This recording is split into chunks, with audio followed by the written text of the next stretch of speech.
So I got this post hole digger, and there's a couple of problems with it. Got it on auction. And the first problem is this piece.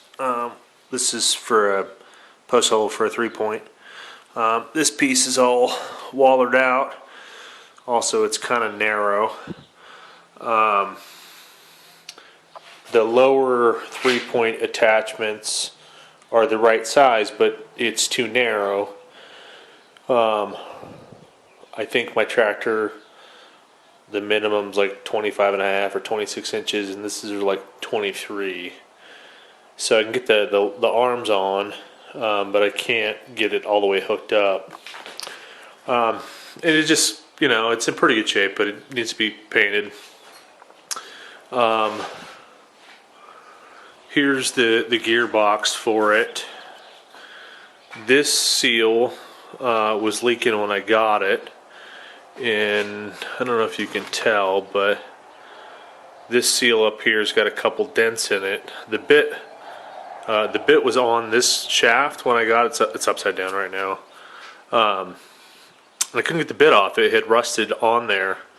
So I took my propane torch and heated and cooled and pounded on it until I got it off. And so now I'm pretty sure this seal's wrecked too. So I got to replace those, and then I'll clean up the box. Seems to spin really well. So no problems there. Just need to do some cleaning, change some seals out. And then the rest of it's up here. Same thing, got to clean them up. Probably going to paint them. The button for the PTO shaft was seized, which is still not working great. The shaft was seized in itself, so I had to pop that apart.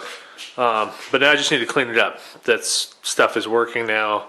Just need to be cleaned. So I think I'm going to have to make this bushing up front there that goes to the top portion of the 3-point. Might be able to just get longer pins there and weld them in. But that's what I'm doing here. So stick around and I'll show you how to do it, or show you at least how I do it. So here I am starting to make the bushings for that upper arm. So I'm taking it to size, and once I get that done, then I'll bore out the center. I thought that the upper arm was all wallered out, and it was kind of odd shaped. But then when I went back to went to cut that off, and those on either side of that arm, they were just spacers. The center was still walled out, but so I cut those spacers off, and then what I thought was going to be a bushing all the way through, then I had to drill out that upper arm and make this bushing, and I made it a press fit, so where I could press it in from either side. So here I'm just checking. You can kind of see that's the center, going to be the center of that bushing. And I'm using my cutoff tool to do that. And then here's that bushing, and there's two pieces. So I'm just using the C-clamp to kind of press it into that hole. And right now I don't have a press, it's like a shop press. So I pressed it in with those and a little bit of hammering, and then that's the pin that's going to hold it. So it was a nice tight fit, and then here I am tacking it in with my TIG welder. I didn't use there were little beads, but I didn't use much more than tacks because it was a press fit, and there shouldn't be any force trying to get those bushings out. So I just put a couple of little beads on either side of that to hold that piece in. And so you're just kind of jumping around, make sure I don't warp it too bad, welding it in there.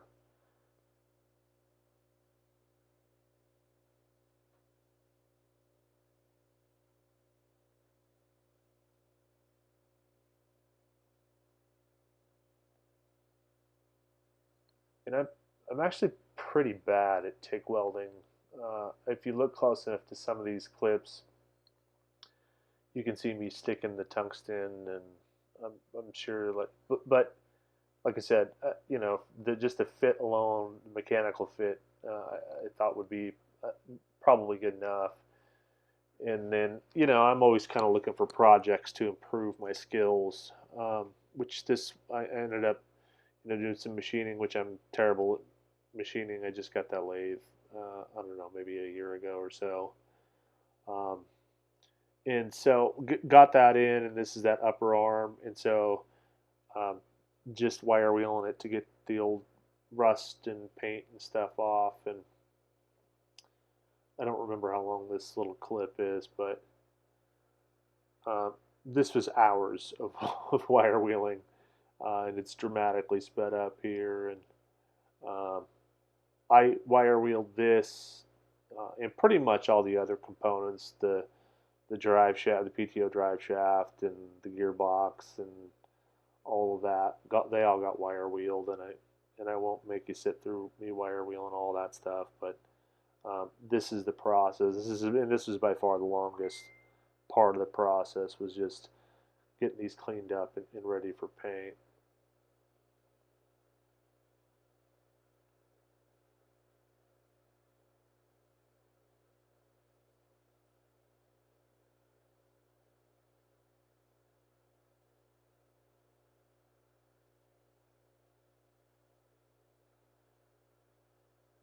So then the next part is to make those pins. I know in the intro I was talking about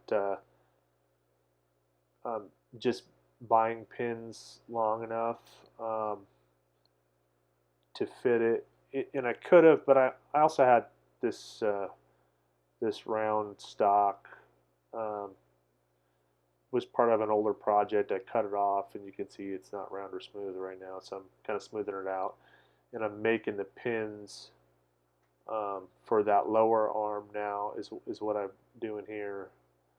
Um, and I ended up cutting part of the pins that were existing on that lower arm, and I made a bushing that I could weld these pins over, you know, to that bushing that went over the pins on the other one, and then weld it to the lower arm, which hopefully it'll be a little bit more obvious when I'm showing that. But here I'm just putting the chamfer in the end of that. It's easier to get in the lower links for my 3-point. And this is the point. This is the part that's going to go inside that bushing that I made to connect the two. So you can start to see here that there's that lower arm, and then there's a bushing that I made to go over the pin that I cut off, and then the pins that I made. And so MIG welding here, this I figured would take a lot more force, and I'm a lot better welder with a MIG welder than I'm TIG, so that's what's going on here. Anyway, tacking it all around to hold it in place, and then once I get it all tacked in, then I'll come back and weld it all the way around.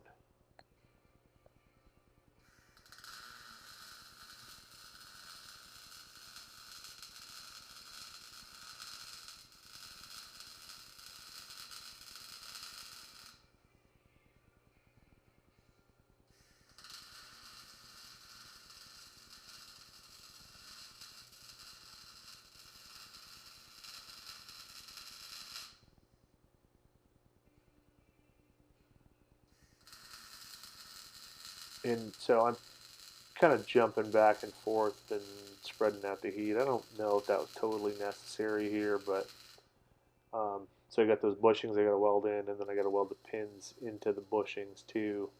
So I'm kind of like welding the third here, switch sides, weld the third there, and I kept just switching back and forth. And then once I got those welded in, and you can see I already got that piece wire wheeled, then I'm just checking for fit there. That's the part that didn't fit before that I made the pins for. And then there's the bushing end of that upper arm going into the tractor.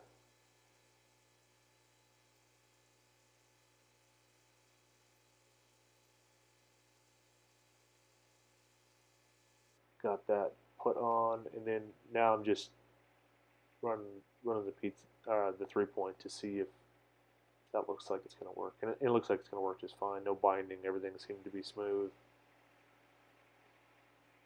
So then take that back off. Oh, I forgot to do this little close up so you can kind of see where that bushing attaches to the upper part of the 3-point, which if you're watching this, you probably already have a tractor and know where that would go, but there's that bushing inside that upper 3-point connection, which is where your top link would normally go, but on a postal digger, you just hook that in. And so here's painting the parts, and I don't show painting all the parts, but I did paint all the parts. So here I am primering, and I ended up doing 2 coats of primer and 2 coats of paint, and I just went down to the local Ace Hardware and picked up some implement paint, and I got John Deere green, and so this is the second coat of green, which is probably pretty obvious. But I did, like I said, a couple coats of primer, a couple coats of paint, and then let that sit for a day or two, just hanging there before I moved it around.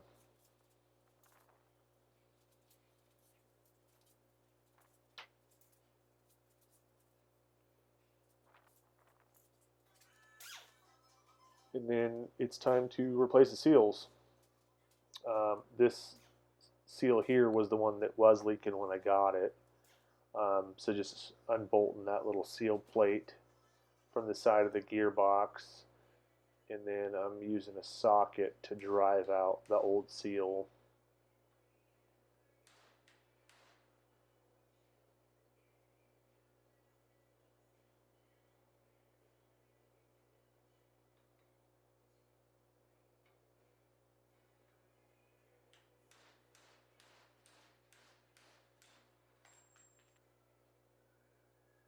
And then clean up that plate, that seal plate, before I put the new seal in.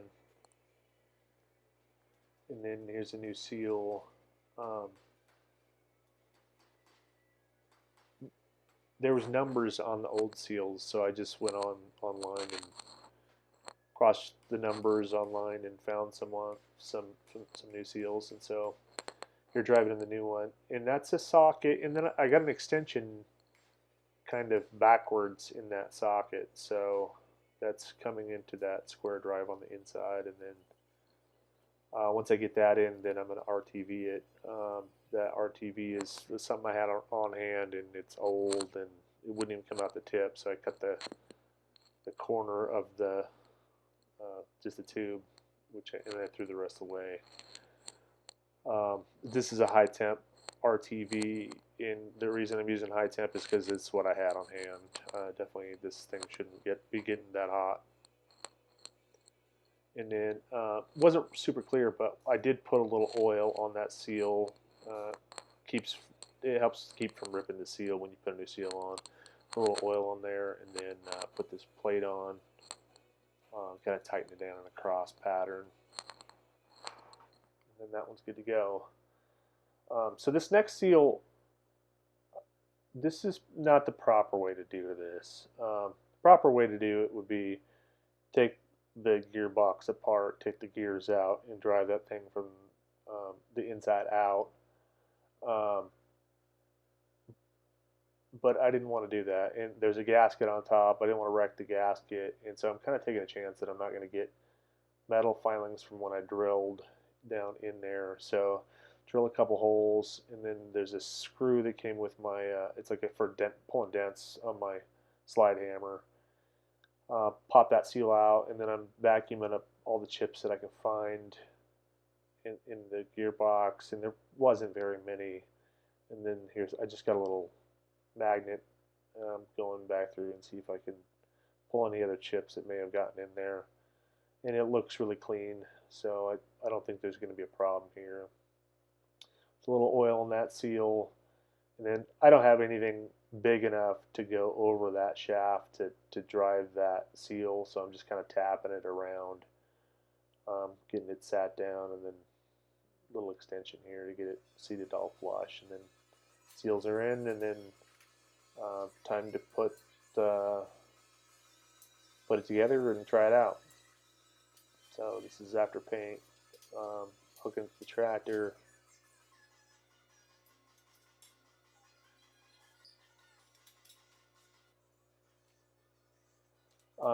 One thing I didn't show here was those two bushings that go over that upper arm, and those bolts. I put some anti-seize on those, just to kind of keep it from rusting and be able to get it back apart later on if I needed to. And then here's that Pto Drive Shaft. I sprayed some WD-40. It's lithium grease is what it is. And then on the gearbox side, there's this snap ring that holds that onto the gearbox. And then there's a shear bolt, so I'm putting shear bolt on now. That all went together very smooth. Tightening that down, just make sure everything's moving free. And then what I put on now is just an adapter I made. That shaft on the gearbox is like 1 3/8 inches, and my new post hole digger is like 2 inches. So I made this adapter to go in between the two.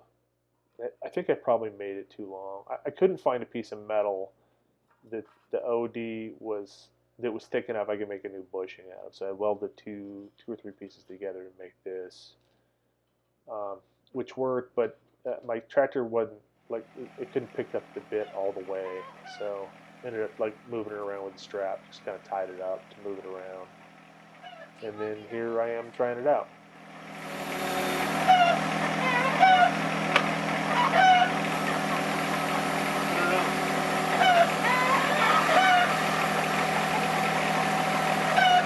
How's that look? Go back.